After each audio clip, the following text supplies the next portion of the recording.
Hello दोस्तों आज हम देखेंगे इलेक्ट्रिकल सेफ्टी के बारे में। इलेक्ट्रिकल सेफ्टी क्या होता है, इलेक्ट्रिकल सेफ्टी क्या क्या हजार्ड होता है और इसका क्या क्या प्रोटेक्टिव मेजर्स होता है और इसमें हम कौन कौन से सर्किट ब्रेकर यूज करते हैं। तो आज इस वीडियो में हम ये देखेंगे इस पूरी डिटेल्स के बारे में। जो हमारा इलेक्ट्रिकल सेफ्टी होता है, electrical is the flow of energy one place to another place. जो इलेक्ट्रिकल है एक फ्लो ऑफ एनर्जी है जो एक प्लेस से दूसरी प्लेस तक जाता है, यानी कि एक जगह पे हमारा एक डिस्ट्रीब्यूशन बोर्ड होता है और वहां से इलेक्ट्रिसिटी जो है एनर्जी हम एक जगह से दूसरी जगह उसको लेके जाते हैं अपने वर्क के अकॉर्डिंग। ये रिक्वायर्स होता है एक सोर्स ऑफ पावर, जो एक जेनरेटिंग स्टेशन से हम एक एनर्जी को एक जगह से दूसरी जगह पे लेके जाते हैं।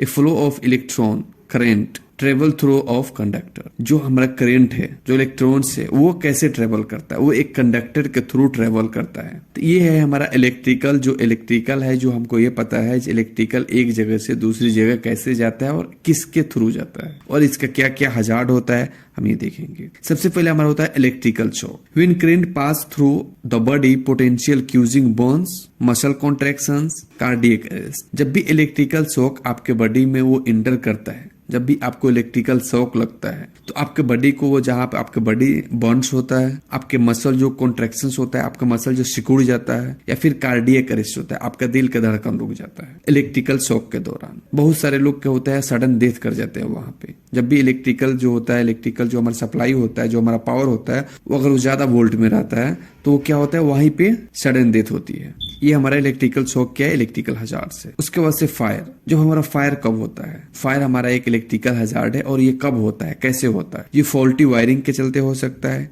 या फिर ओवरहेड सर्किट के चलते हो सकता है, या फिर डैमेज आप इलेक्ट्रिकल अप्लायंस कर रहे हैं उसके चलते फायर हो सकता है। आप कोई भी फॉल्टी वायरिंग किए हुए हैं, इम्प्रॉपर काम कर रहे हैं आप वहां पे, तो वहां पे फायर हो सकती है। या फिर वहां पे आप ओवरहेड कर रहे हैं, जितने उसकी क्षमता नहीं है काम करने का, आप उससे ज्यादा उसको काम ले रहे हैं उससे, तो क्या होता है ओवरहेड होता है। जब ओवरहेड होता है तो क्या होता है उसमें फायर हो सकती है, उसमें स्पार्क निकलना स्टार्ट हो जाता है। या फिर आप कोई डैमेज इलेक्ट्रिकल अप्लायंस यूज कर रहे हैं, कोई भी डैमेज इलेक्ट्रिकल वायर हो, डैमेज इलेक्ट्रिकल सॉकेट हो, या फिर कोई डैमेज इलेक्ट्रिकल मशीन हो, आप उसको यूज कर रहे हैं तो उसमें से फायर होने की चांसेस ज्यादा रहती है। उसके बाद से हमारा क्या हजार्ड है, शॉर्ट सर्किट। दोस्तों आप सबको पता होगा जो शॉर्ट सर्किट क्या होता है, एक नॉर्मली हर प्लेस पे ये होता ही रहता है। और ये शॉर्ट सर्किट होता क्यों है, cause when electrical currents flow through an unintended path often leading to sparks of fire. जब भी कोई शॉर्ट सर्किट, कोई भी वायर, कोई भी इलेक्ट्रिकल करंट जो अनइंटेंडेड पाथ से एक ऐसे रास्ते से जाता है, एक ऐसे थ्रू जाता है वो जो उसके लिए नहीं है, तो क्या करता है वो लीडिंग, वो उसमें स्पार्क रिलीज करता है। जब स्पार्क रिलीज करता है तो उसमें क्या होती है, फायर होती है।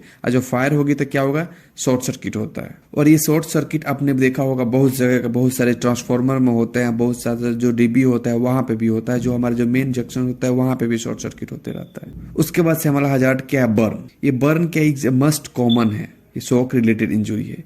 जो ये बर्न है ये एक शॉक रिलेटेड इंजुरी, एक मोस्ट कॉमन है हमारे वर्क प्लेस पे। जब भी आप काम कर रहे होते हैं, स्पेशली जब इलेक्ट्रिकल वर्क होता है, तो वहां पे एक बर्न, जो कोई भी पर्सन अनसेफ काम करता है या फिर अनसेफ कंडीशंस में काम करता है, कोई ऐसे मशीन को, कोई ऐसे वायर यूज करता है, कोई ऐसे लाइव करंट यूज करता है वहां पे, या फिर कोई ऐसे वायर यूज करता है जो कटा हुआ है, उससे वहां पे उसको बर्न होती है। और वो बर्न होता है वो आपको उसके हाथ में हो सकता है, उसके पैर में हो सकता है, उसके बॉडी के कहीं पार्ट्स में हो सकता है। एंड हमारा हजार्ड क्या है, एक ओवरलोड सर्किट। ओवरलोड सर्किट कैसे होता है और ये क्यों होता है, more power than a circuit can handle can overheat wiring and cause fire.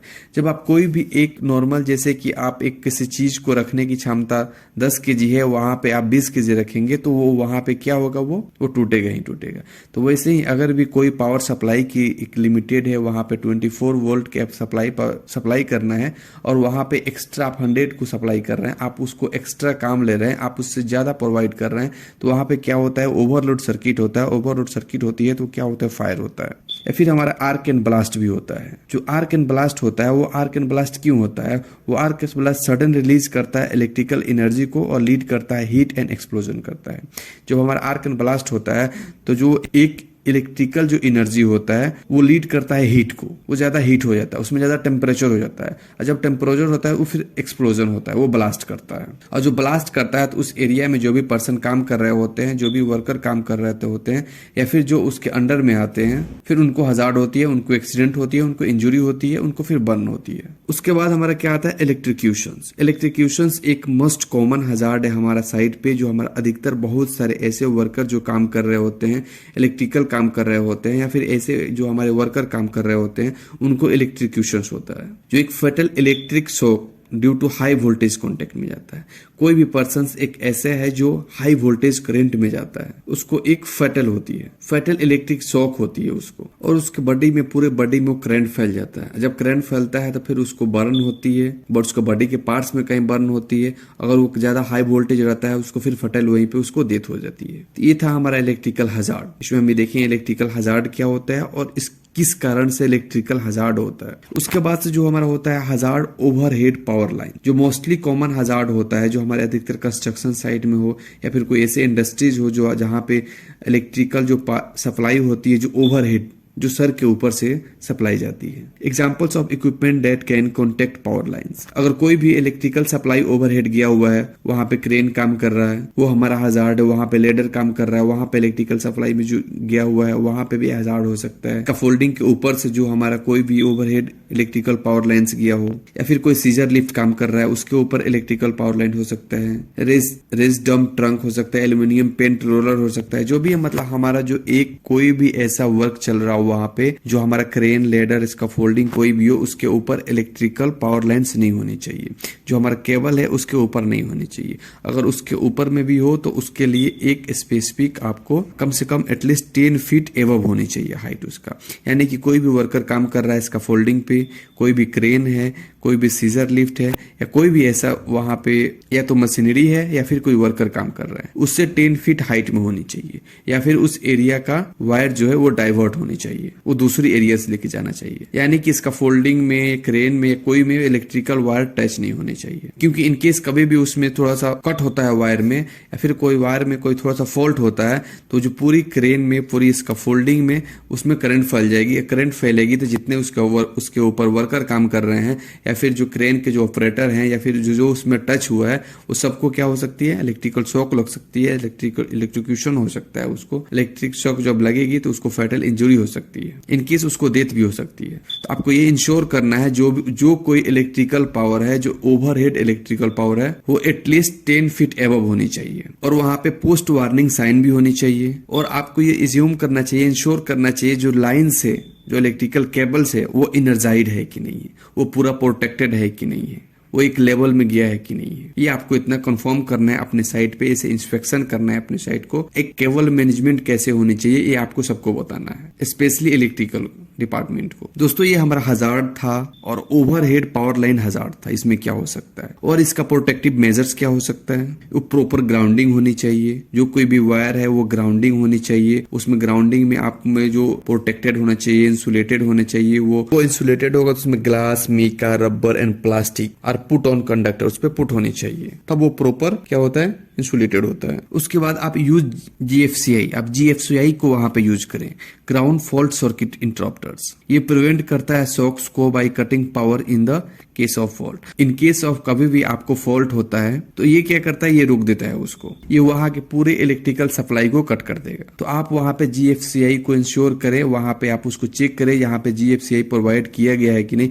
क्योंकि इन केस ऑफ कभी भी, in case of emergency, in case कभी भी सर्किट ब्रेकर होता है, इन केस कभी भी आपको वहां पे वायर फॉल्ट होता है, तो ये GFCI क्या करता है, उसको प्रिवेंट करता है, उसको रोकता है, उसको पावर सप्लाई होता है उसको जो कट कर देता है। ये वहां पे आप फ्यूज यूज करें, सर्किट ब्रेकर यूज करें। अब सर्किट ब्रेकर में उसमें बहुत टाइप के सर्किट ब्रेकर हैं, जिसमें MCB यूज कर सकते हैं आप, जो RCB यूज कर सकते हैं, RCCB यूज कर सकते हैं, ELCB यूज कर सकते हैं, GFCI यूज कर सकते हैं। ये जो हमारा जो सर्किट ब्रेकर है दोस्तों, ये आप उसमें मैनुअली भी हो सकते हैं, उसमें ऑटोमेटिक भी हो सकते हैं। आपको ये देखना देखना है आप कौन सी जगह पे कौन सी सर्किट ब्रेकर को यूज कर सकते हैं। स्पेशली आप आरसीसीबी को यूज करें अपने साइड पे। आप जो लाइव पार्ट्स किया है वो गार्डेड है कि नहीं है उसको चेक करें। वहां पे log out tag out system provide कराएं। Always de-energise and log out tag out electrical equipment before maintenance. जब भी कोई भी काम मेंटेनेंस होने जा रहा है, कोई भी इलेक्ट्रिकल वर्क होने जा रहा है, तो आप वहां पे उसको इंश्योर करना है कि वहां पे आपको log out tag out provide किया गया है कि नहीं।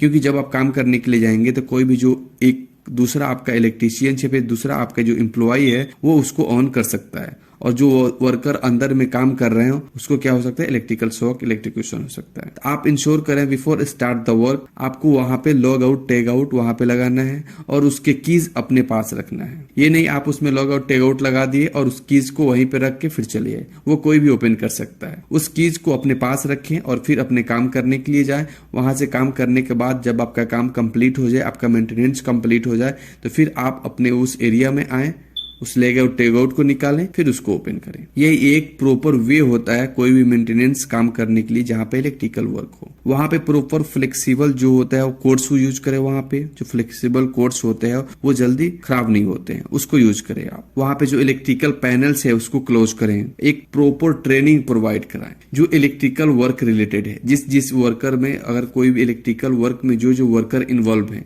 तो एक प्रॉपर एक कॉम्पिटेंट पर्सन हो जो इलेक्ट्रिकल ट्रेनिंग प्रोवाइड कराए, जो कैसे कोई काम को करना है, कोई काम करने जाने से पहले हमको लॉग आउट टैग आउट कैसे लगाना है, उसका क्या मैंडेटरी पीपीईज होगा, उसको काम को कैसे करेंगे, उसमें कितना कौन सी सर्किट ब्रेकर को उसको यूज करेंगे। उसमें एक प्रॉपर ट्रेनिंग होनी चाहिए एवरी वर्कर के लिए, और वो कॉम्पिटेंट पर्सन के थ्रू होनी चाहिए। कॉम्पिटेंट पर्सन उसे कहते हैं जिसको काम की नॉलेज हो, जिसको पूरी नॉलेज हो अबाउट उस काम के लिए, जिस काम के लिए वो ट्रेनिंग दे रहा है। जो काम कर रहा है उस काम के लिए उसको फुली कॉम्पिटेंट हो, वो ऑथोराइज्ड हो, उसके पास सर्टिफिकेशन हो, उसके पास एक्सपीरियंस हो, तब उस काम को हम सेफ कर सकते हैं। वहां पे उसके लिए जो हमारा पीपीई होता है, पर्सनल प्रोटेक्टिव इक्विपमेंट, उसको प्रॉपर यूज करें, जिसमें इंसुलेटेड ग्लव्स होता है, बूट्स होता है एंड फेस शील्ड्स होता है। इंजुरी होने के लिए रोकेगा, वहां पे प्रिवेंट करेगा, आपको इंजुरी से बचाएगा, आपको इंजुरी नहीं होने देगा। ये use insulated tools, prevent accident with live electrical wires.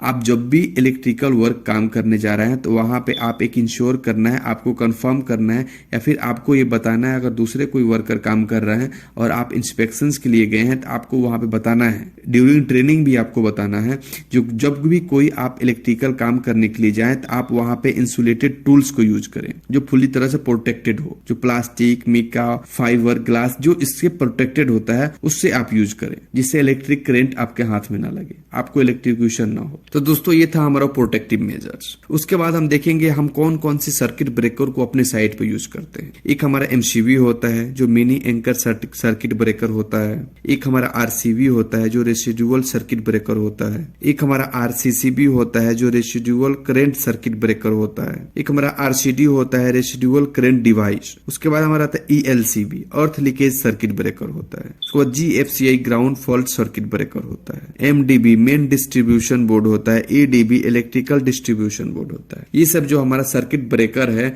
इसमें से जो इसमें बहुत सारे जो होता है वो मैनुअली होता है, जो आप मैनुअली उसको वहां पे इलेक्ट्रिकल को करंट को उसको आप उस पावर सप्लाई को बंद कर सकते हैं। उसके बाद एक क्या होता है, एक उसमें क्या होता है, इसमें बहुत सारे जो आरसीबी वगैरह होते हैं वो क्या होता है, अगर इन केस ऑफ कहीं भी कोई फॉल्ट होता है, कोई भी करंट लगती है, कुछ भी ऐसा फॉल्ट होता है, वो डायरेक्ट अपने आप स्विच ऑफ हो जाएगा। तो ये सब हमारे करंट सर्किट ब्रेकर थे जिसके थ्रू जिसको हम यूज करते हैं, अपनी कंपनी में यूज करते हैं, अपने साइट पे यूज करते हैं इलेक्ट्रिकल कोई भी हजार से बचने के लिए, कोई भी फायर को प्रिवेंट करने के लिए। इन केस ऑफ कोई भी इमरजेंसी ये अपने आप वो क्या होता है सडन स्विच ऑफ हो जाता है, वहां की सप्लाई कट कर देता है। तो दोस्तों ये था हमारा इलेक्ट्रिकल का। इसमें हम ये देखेंगे इलेक्ट्रिकल सेफ्टी क्या होता है, उसका हजार्ड क्या होता है, उसका प्रोटेक्टिव मेजर्स क्या होता है, और ये हमारा सर्किट ब्रेकर कौन कौन से यूज करते हैं अपने साइट पे। हम इसमें हम देखे हैं एक इजी वे में हम कैसे किस चीज को कंट्रोल कर सकते हैं, कैसे आइडेंटिफाई कर सकते हैं। I hope you like this video and support us, like, subscribe and share to our friends. Okay दोस्तों, थैंक यू।